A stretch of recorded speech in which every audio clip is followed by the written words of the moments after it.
Hello, everyone. Welcome to the Please Enlighten Me podcast. I'm your host, Ashley, and I'm here today with my lovely co-host, Tatiana. Hi, everyone. And this is our very first episode, so I'm super, super excited. We're both excited. Are you excited? Oh my God, I'm so excited. I think this has been a long time coming, and I can't believe we're actually here right now, but Yes, so excited. absolutely. Definitely. We've been talking about this for a while, and here we are. So I want to tell you guys a little bit about what this podcast is going to be about. Basically, we're going to talk about all things life. So relationship, difference between men and women, religion, spirituality, you name it. Anything, any trending topics, we're going to try to cover. But most importantly, the reason why we're both starting this podcast is because and the reason why we named it Please Enlighten Me is because we both have experienced enlightenment in our lives as to where we basically have kind of broken free from the normal society way of thinking, the way that we're raised by society to think, and we think outside the box now, and we've changed our ways, we've changed our mindsets, which have actually led us to a lot more positive things in our lives. And so we want to share with you on this first episode our stories. I think I'll go ahead and I'll go first and pretty much share my story about when everything changed for me. It was in the blink of an eye. It was basically like a light bulb just kind of turned on in my head. I was in the shower and I was, just taking a shower one day. And this was after, I want to mention, after I had my twin boys. So I have a set of twin boys. They're 13 now. And this happened to me right around them being, I think, maybe 2-3 years old. I had started yoga and meditation. And so, again, one day I was just randomly in the shower, and it was just like, oh, my God. I was like, wait, what? Oh, my God. And it was like an instant where I realized basically how wrong I had been living. I realized, how wrong I had been living and how, basically the majority of us have been living this way. And I realized in that moment that love is what we need we basically need to have love in our hearts for everything that we do. Every decision that we make needs to be guided with love. And I finally understood that because, I feel like we hear that a lot and stuff, but we don't really understand it. One thing is to hear it and get that mentally it sounds good, but another thing is for you to feel it. That's when it's like, oh my God, I have been living so wrong. I realized how wrong we've been looking at sex. Like, I realized how precious and how holy and how sacred sex is. And I just realized even like the smallest things, like you'll be on the road, and someone cuts you off and you have like road rage, and automatically you're like, you give them the finger and you just give them all this negative energy. And where in this moment I realized, God, that's the worst thing that you can do, because you don't know what someone's going through. You don't know if this person cut you off because they're rushing to get to the hospital to see their father or mother in their last dying moments, or they could have just been a jerk and wanted to cut you off. But either or, we don't know, and we need to lead with empathy for people. If it's, the first reason, they're on their way to see someone, basically you're giving them this negative energy by just blurting out these horrible things about a person that you don't even know. And energy is real. That's another thing we're going to talk a lot about on this topic. Energy is real. So I learned in this moment to lead with love and lead with empathy. And even if it's a person who, is just a jerk, like I said, I learned that what we're supposed to do is not cuss them out, is pray for them.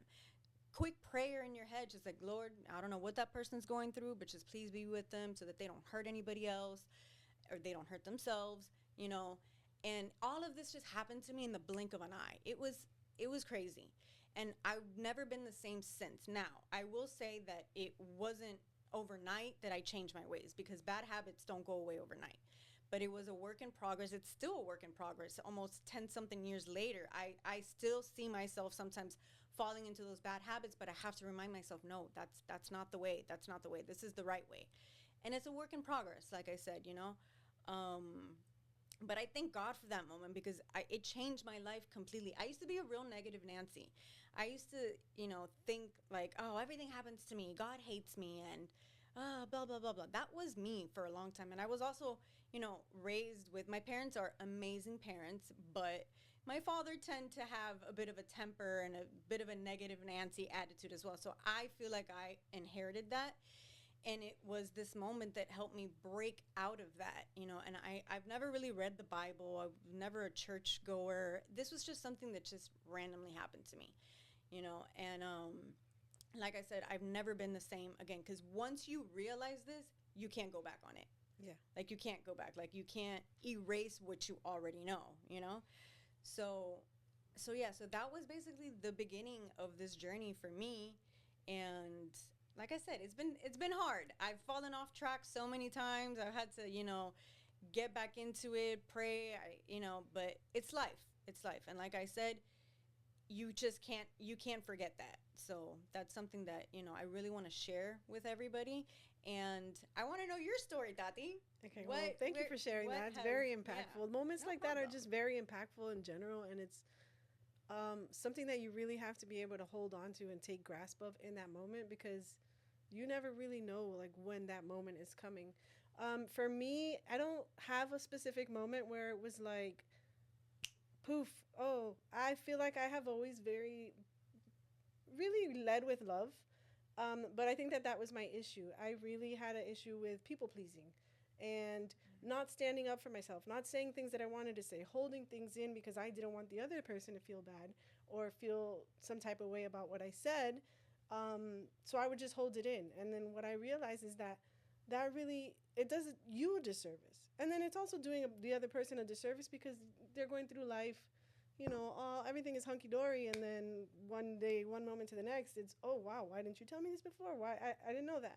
So I always struggled a lot with that people-pleasing energy and not wanting to make people feel like sad or bad. So I was always trying to, you know, just bring that best energy to them. And at some point, I realized I wasn't happy.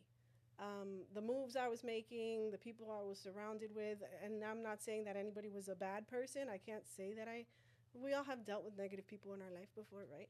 But for the most part, I've always been surrounded with a lot of support and love.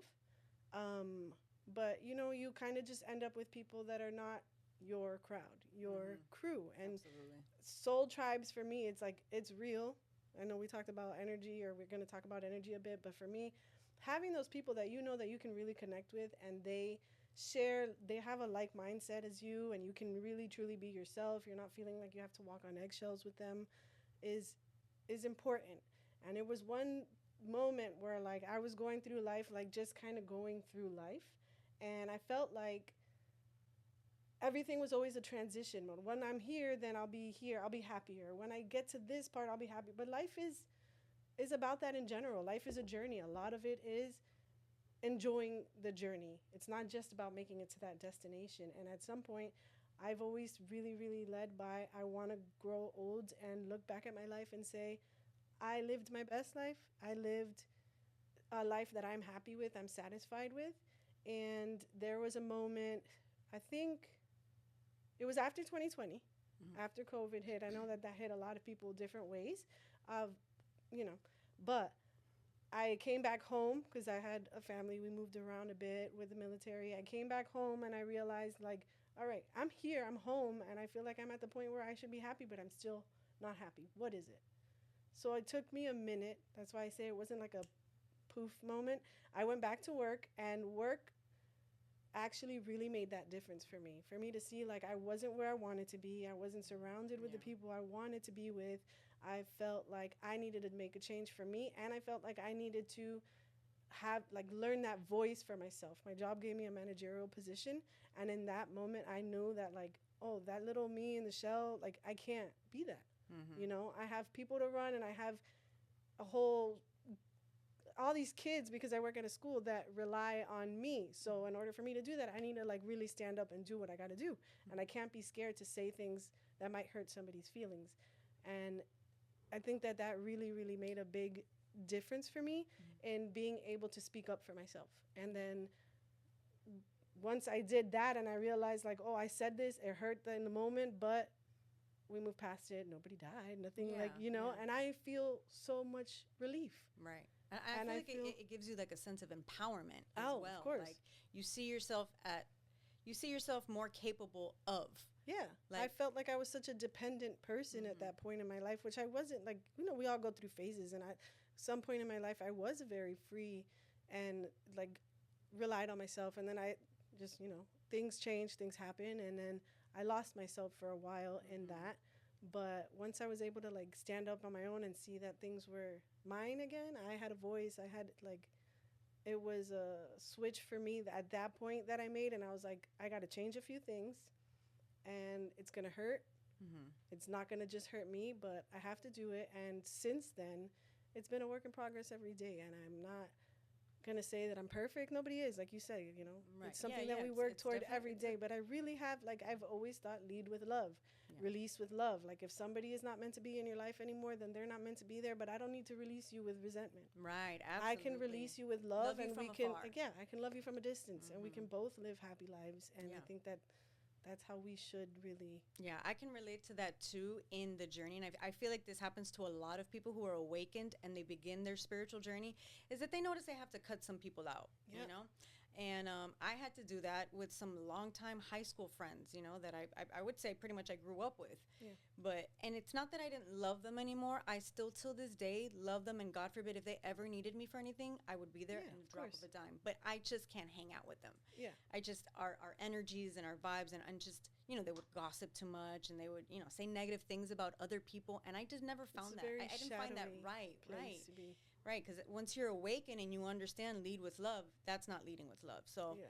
and I'm not here to, change anybody. And sometimes you just can't. You can share your information because, that's the point of this podcast. We want to share our knowledge. But if you see that someone's not changing, not budging, you kind of just have to let them go. Yeah, it's not your job to change somebody, Right. right? We're only Yeah. in control of ourselves, and how people react to that and respond to that, that's what they're in control of. So if we put all that pressure on ourselves to like, hey, listen, this is what you need to listen to and how you need to think, like, no. Yeah. Like you said, share the wealth, share how I feel about things, and if you want to get on board or if you want to, see me in that or connect on that level, then we can do that. If not, then. And it's not to say that you got to cut everybody out who's not like-minded like you, right? That's the beauty of life. We all have differences in opinions, and we all have things that we're not going to agree on, but we can still cohesively come together and share like these nice moments with each other. Yeah, absolutely. And I feel like I remember because Ashley and I have known each other for quite some time. Fun times that we've had. we really have. We've grown a lot together. We She really was after have. I cut off a bunch of people. She was one of I the made it. few. She was one of the few that I'm like, oh no, she's coming with me. I did. I She's made the coming with cut. me. And I think that you helped me a lot too because you kind of had your moment a little bit prior to my moment happening, right? I was in a different space in life. We both had kids young, and we both had similar stories in that. I mean, with big differences, but we both really connected on that. And then I remember when you had like your moments of changing, and I gotta let this go, and you would come to me and you would talk about that, and I would be like, You were my go-to girl. Yeah. You were like the only one that understood. Yeah, me, and because you were so I get accepting that. of it. and I really pride myself on that, like being accepting, non-judgmental, like a safe space for people, because I think that that's so important. I don't want to walk on eggshells. I don't want to feel like I can't be me, because what's the point? Like, exactly. I'm a pretty cool chick. Yeah, you really are. You really are. So, like, why? Oh, by the way, I want to tell you guys, she's not just a cool chick. She is an amazing, strong woman. I'm trying not to curse because I know YouTube doesn't like that. But Oh, this man. woman she has 3 kids. And she had not one, but 2 water births? Yes, Right? With 2 no of my epidural? kids. Like, I had who at are home. you? I had my firstborn in the hospital, and that was just a different experience. And I know that everybody has their experiences with the hospital. Some people love that, and I had it. It just didn't seem comfortable. Actually, with my firstborn, I didn't want an epidural, and I felt like so pressured into like getting it because I was there. I was alone. My firstborn, the father was not in the picture at that point anymore. And it was me and my mom in the room, and my mom is my support. She's been there for me through everything, you know that. And it got scary at one point, but I remember that, like, I have a high tolerance for pain, and I wanted to go through that. I felt like I could. And the nurse just kept coming into the room and saying, "Do you want the epidural now?" And I was like, "No, I'm okay." And I really wasn't in that much yes, pain give at it that to me point. now.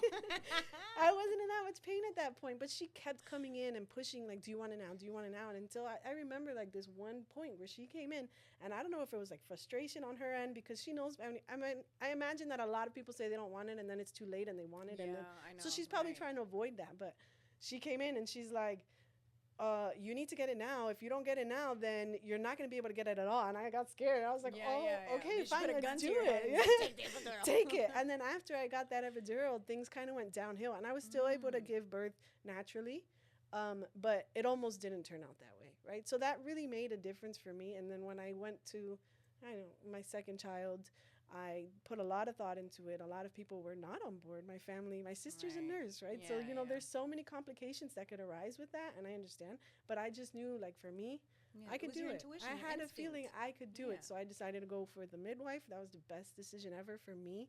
It was such a beautiful, humbling, empowering experience. And, like, all the phases that you go through in that moment, like, let me tell you, it hurt. It hurts. But I remember seeing a video of it. You had your firstborn there. Yeah. And she was, obviously your husband and, but I remember you holding on to the wall like, I'm like, oh my God, how'd she do that? It hurt. It hurt a lot. And I was really, really cave womanish with that, because I got to a point where I was like, I don't want to feel this anymore. And I you were like, get her out, push. I was told there was a piece of, like, my cervix in the way by my midwife, and I went to the bathroom, and I literally, like, I went in there, and I was like, I feel what she's feeling, and oh my God, I didn't moved know that, and I felt the baby's head come down, and at that moment, sorry YouTube, I said the big F word really loud, and at that point, they knew that they had to take me to the pool. And at that point, I really am, and I love that about me. Yeah, that kind of reminds me of that time with Kourtney Kardashian. Did you ever see her firstborn? She pulled her own baby out. Oh, no, I didn't see that, but I've heard of it. I've heard a lot of people that do that. It's really cool. I love that. That was my first time ever seeing that. I think that we have one of our friends that did that, actually, but I can't remember who. Oh my gosh. But yeah, I mean, I think that that's great. And then my second, beautiful. I also had a moment where I went in there because the sack hadn't broken. I think, but those are some of my most, like, proudest moments, right? Like, my, like, moments of change for me too. Like, oh, I could do this. Even before I had that moment in 2020, because my kids were born before that, those were also moments where I realized how strong I was. Mm-hmm. And to not listen to, not to not listen to the nurses and other people, but to follow your gut, follow your instinct. If you can do it. Some people may be afraid and be like, oh my gosh, no, like, you nurse, you go in there and touch it. And that's okay. Or whatever, but you were so well in tune with your own intuition and your motherly instinct, and my body, and you have to be charged, with your body. That's beautiful. That's amazing. That was fun, yeah. Really, so that's my story on my childbearing. Yeah, I feel like childbirth alone really empowers you. Oh my God, yeah, it does. Yeah, I know that for me, before I even got pregnant, I always looked at myself as the underdog, and so did my friends. A lot of these friends that I cut off were friends who kind of, in a way, they would bully me, they would tease me. I don't know if it was jealousy or envy or what it was, but they convinced me that I was less than. They convinced me that I was an underdog, that I wasn't capable of doing what I could do. And then when I randomly got pregnant with twins, no in vitro, no nothing, like, bam, not one, but two, it really was scary. Of course, to say the least. Bet. But I don't think I'd ever want twins. But it made me realize, like, wow, man, like, God, you really think that highly of me. Yeah. You know, at that point, none of my friends had twins, And so, like, out of everyone, you chose me to have not one but two babies. And I feel like that was him telling me, like, here, show them what you can do. Yeah. You're a lot more capable. And that gave me such an empowerment giving birth to my twins. I had a C-section. I didn't push them out. And all the work that you did after that, I was there for a lot of those moments. And, like, the struggle. Hey, it's hard. It's hard, right? Especially not having that. And the father was in their lives, but, we weren't together. Not the ideal way. Exactly. Not the ideal situation. My pregnancy was probably the most depressing, darkest moment of my life. I know. And sad to, say, because that's the moment that women, they wait for in their lives for so long, and they imagine it away. And you can plan a pretty picnic, but you can't predict the weather. Oh, I love that. But yeah, I remember having twins, and that alone gave me so much empowerment, and it really opened my eyes to what I can do. And that kind of led me into yoga. And in yoga, I remember they were doing handstands one day, And Well, yeah, you got me into that. Yes, I was looking at pictures of us the other day doing like full scorpions, and I'm like, whoa, look at us. But I remember being so afraid to just even do a headstand, like handstand, up against the wall. I'm like, no, you guys do it. I'm okay over here. That's not I'll for watch me. That's not my thing, you know. And then this girl, Bernie, who I actually went to high school with, she was the teacher. She was like, you can do it. You can do it. Come on, we'll help you. And they did. With their help, I got into it, and I lost the fear.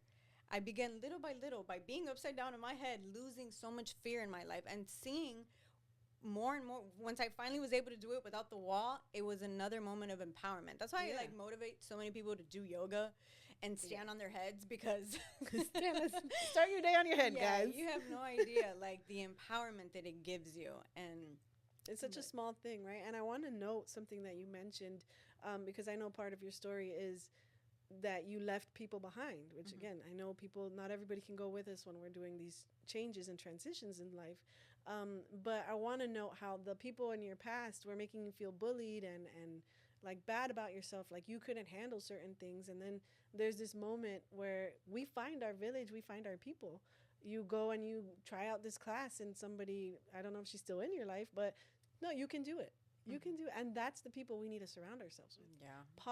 Positivity it's not about toxic positivity. I know people look like, oh, you can't be so happy all the time. No, it's understanding and, receiving the hard, the bad, but being able to overcome that and know tomorrow's a different day and I can change it tomorrow. And you found a person that was able to push you, and that small little nudge made you feel so like good about yourself, like so much more than what you had been seeing in yourself. And that's why I see like the importance of connecting with the right people in your life. Yeah. And being able to spread that light energy, because we all have dark.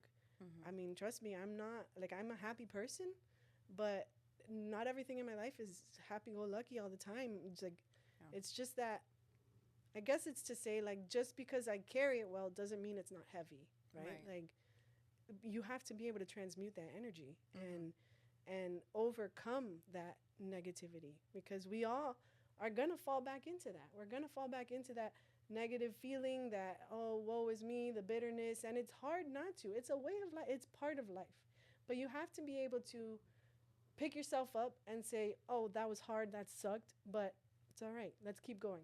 Yeah. Let's keep going, because something better is going to come. Yeah. Unfortunately, negative thoughts seem to have their way to creep into our minds a lot more than positive thoughts do. And they 100%. Tend to take over. It's like how people say, like, you go to a restaurant and you have a bad experience. The news of that bad experience, like, how many times are you like, I want to try this out? Oh, no, that place sucked. The service sucked. Rather than, like, when you hear about places that are good, I feel like that bad news travels so much faster. Yeah. And it's just because we're so accustomed to clinging on to those negative experiences. But we forget to, like, really stop and appreciate those good moments that, like, oh, we had a restaurant, the waiter sucks, but you and I there, we had fun, we cracked up. Hey, the food came late, but it was a different experience. Yeah, and we had more time to talk and eat. Yeah, and I think sometimes you have to experience things for yourself, because what a bad time is for someone might actually be the greatest time for someone else, So, but yeah, so I'm really happy that we're here and we're here talking about all this amazing stuff. Something that I wanted to ask you about, I know that you mentioned healing through after your divorce. Yeah. So how was that healing process for you? It was really hard, actually. I think that healing is something that I still work on. It's hard to say like you're ever fully healed, right? But for me, the healing process was hard because in my situation, and I had a friend going through a similar situation at the same time, but in mine, I decided to end the marriage and move forward. I felt like we would be better as co-parents. I felt like there was a better fit for both of us. There's, a story behind that as well. But I had a lot of guilt because people weren't ready for that. People, like I said, the people pleasing. We seemed to have a great life, a happy family. Nobody ever knows what goes on behind closed doors. And it's not to say that it was hell. It wasn't, It just wasn't the right fit. You weren't happy. I wasn't happy. Right. I knew something had to change, and that healing was hard because initially I was met with so much, um, I don't know what word I'm trying to use, not like so much opposition. Okay. Like, why? Nobody cheated. Nobody this. But to me, it's like, no, Like you from don't. your family and your Yeah, friends. like they didn't understand, but see, like slightly they understood because they saw it. You can see when somebody's not truly fully happy. Yeah, yeah. But That glow also isn't like, there. no, why? Why are you gonna do that? Yeah. Like, you have kids, you have this, and it's like, well, I want my kids to also be happy, and if I'm not happy, they're not gonna be 100%. happy. Oh my gosh. So if I mom do isn't feel like happy. I'm doing this for my kids. So all that opposition was hard, and I really kind of had to retreat from everybody and kind of just sit with myself. And healing is hard, you know. Healing is a process, Yeah. but I was able to sit in that silence and cry it out, twerk it out. Oh my God. I love dancing. I went Yeah, to that's the something that gym. we also have in common. Yeah, like to we twerk. love dancing. I We went to love the to gym. dance. The gym helped me a ton, and I'm still actively doing it. But I think that right now I have made strides. Like, Yeah, I think that we both have definitely come a long way. And this is just the beginning of us sharing all of our experience, all of our healing, Journey. experiences with you guys. the tip of the iceberg. Yeah. So I believe we're out of time for today, but thank you guys so much for watching. If you liked the Yeah. video, please like, subscribe, do all that fun YouTube Share, stuff. share, tell Yes, a friend. Absolutely. And we will see you guys on the next episode. Thanks for joining us. Bye. Bye.